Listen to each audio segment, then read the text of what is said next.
হ্যাঁ বাবা, সকাল থেকে তোমাদের সামনে আসতে বড্ড দেরি হয়ে গেছে, কি করুম, তুই হাত জোর করে সরে চাই নইছি, কিছু করার নাই ভাই, জীবনটা এখন আইসক্রিম কারখানা হয়ে গেছে, বুঝলে তো। আমরা এখন প্রতিদিন সকালে ওই আমাদের ঘুম ভাঙাই, বুঝতে পারছো? হ্যাঁ বাবা, মিস্টার লাইভ, মিস্টার লাইভ। আবার একটা গুড মর্নিং বলে দাও। Good morning. Good morning all my friends. ঠান্ডা লেগেছে, সবাই ঘুম থেকে ওদিকে উঠে যাচ্ছে।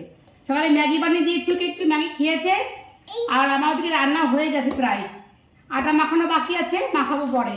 ওকে গিয়ে জুসটা খাইয়ে ঠান্ডা করে নিই।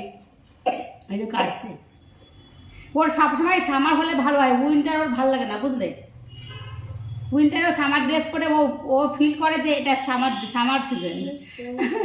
কি বলবো আর। তো চলো বন্ধুরা, সঙ্গে থাকো, আমাকে দেখতে থাকো, আর সারাদিন